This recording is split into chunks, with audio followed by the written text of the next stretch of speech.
Hey everyone, I'm Hardway, and this is my guide for how to effectively use the Quick Camo glitch in Halo CE's multiplayer.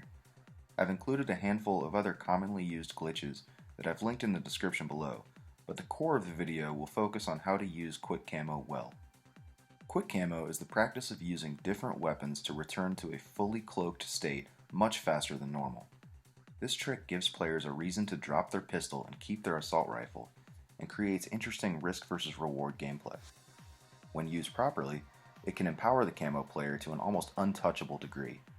At higher levels of play, quick camo is crucial to preserving your camo and getting the full use out of it. Proper use of quick camo is one of the first things I look for to gauge my opponent's skill at the game, as it's one of the biggest tells between an average player and a good player. Even players that know about it often don't use it to its full potential, and that's why I wanted to make this video. So let's start with the actual act of picking up the camo. Notice how long it takes to cloak, regardless of the weapon you have out. Notice how long an opponent can have red reticle on you after picking it up. This period of time is what this video is designed to eliminate. After picking up the camo, there's two ways to recloak faster. The first one is to fire off a shot from a weapon that allows quick camo. This includes the assault rifle, shotgun, plasma rifle, and the plasma pistol. The other way is to fire off a shot with any weapon, and then switch to one of these weapons.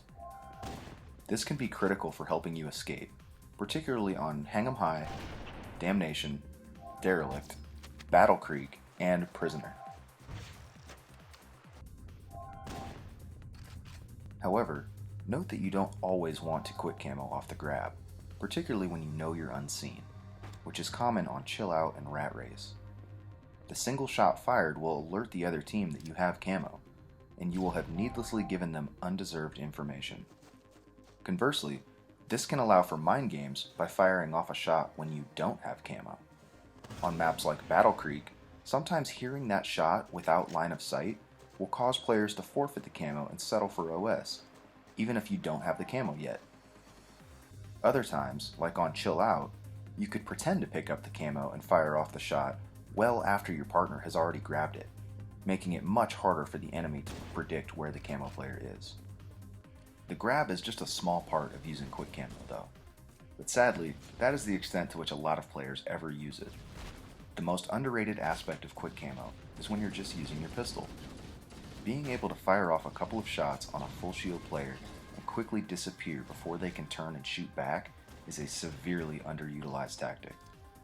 I strongly recommend that you commit to muscle memory, switching weapons every time you break contact with camo.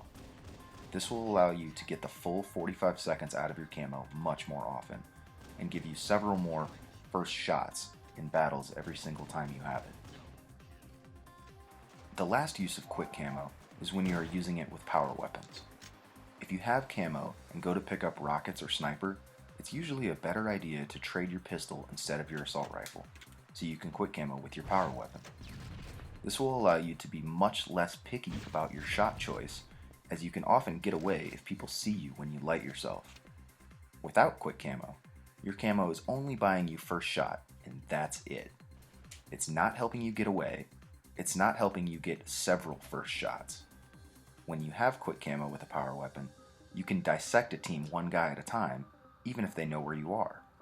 As long as you play close enough to cover, you can take your shot, duck behind it and immediately recloak, and then be on the move again in under a second, lining up your next shot. Without quick camo, you essentially can only engage a target when they are alone, and you must kill them very quickly.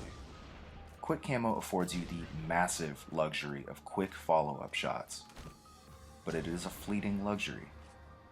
It is imperative that you know when your camo is expiring, and that you trade that AR for a pistol before you're left naked. Remember, camo lasts for 45 seconds in Halo 1, so if you grab it off spawn, you'll need a pistol before there's 15 seconds left in the cycle. Often, this will require you to know where pistols spawn, and begin heading that way well before your camo wears off. It's for this reason that I usually will not opt to quit camo if it takes me too long to grab the power weapon. Any less than about 25 seconds or so of remaining camo is often not worth the trouble of scavenging a pistol. I think that about covers it for quick camo. Now let's move on to some of the other must-know glitches that you will likely use every game. Any Halo 1 glitches video would be a sham if it didn't include the backpack reload. This trick allows you to reload one weapon while you use another. You can do this by hitting reload, reload, switch weapons. Obviously it works best on weapons with long reload times like rockets, but also when the other weapon has a fast draw time like the AR and shotgun. There is no special timing to this. You can be as slow or as quick as you want, but obviously the faster the better. Use this glitch if your backup weapon is even a remotely feasible option in the moment, so you can at least output some damage during your reload. However, there are instances where it's best to stay on the same weapon and minimize downtime before getting off more shots of the same type. Remember, backpack reload does nothing to help you with draw time. It will not let you shoot faster. It just lets you keep outputting damage from another source. While efficient, sometimes your other weapon isn't worth pulling out in that situation, and the added draw time of pulling out the correct weapon again outweighs the benefit of using the other weapon. Sometimes it's best just to finish the reload and use another glitch to help prep your next shot.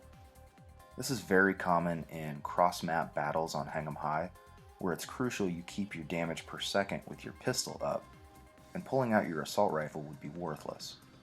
In situations like these, there are other things you can do to boost your efficiency. Pre-scoping allows you to begin lining up your shot while your weapon finishes its reload or draw animation. Simply melee and then immediately scope in.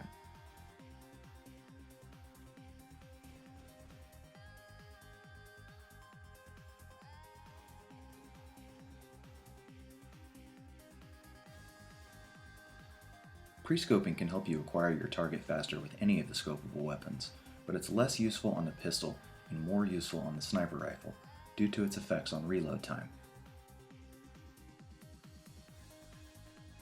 Also note that if you're using this when reloading, you will need to find the point in the reload animation where your weapon is actually given the ammo.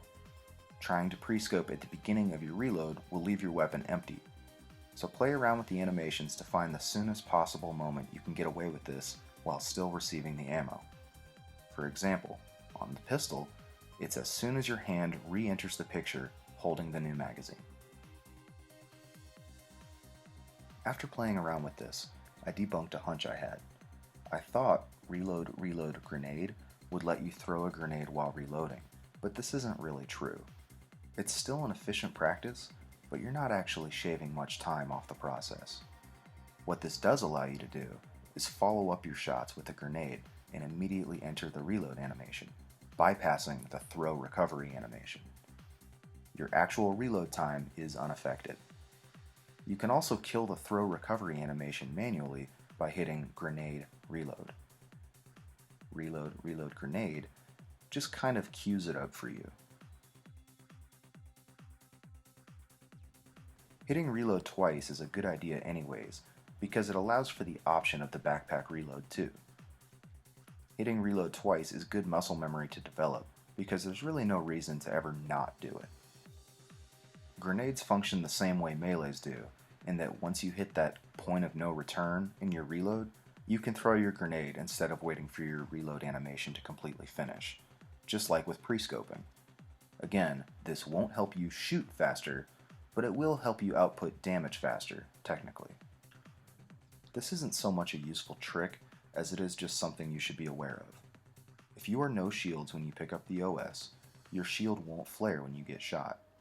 It will look to your opponent like his shots aren't registering. Sometimes this will mess with their confidence, and you'll find yourself winning more pistol battles against that person afterward. The long charge, however, is a very useful trick. If you purposely grenade yourself toward the OS, you'll get to it faster, and you'll be shieldless when you grab it, which means it takes longer to charge, meaning you're invincible for longer. This is best used when you know the OS will be contested. It happens a lot on Chill Out. You can also grenade yourself again during the long charge for another forward boost so you can cover more ground and you won't take any damage from it. You can grab weapons through floors and power-ups through walls. Pretty self-explanatory, but every Halo 1 player should know this stuff. It's only applicable in a few spots, so I'll just go ahead and show them all.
That'll do it for my Halo CE glitches guide. Hopefully I see more people using Camo to its full potential, and fewer people confused by some of the other things they see in game. Please help me out with a like, and share this video to any of your friends that want to learn Halo 1. Thank you for watching.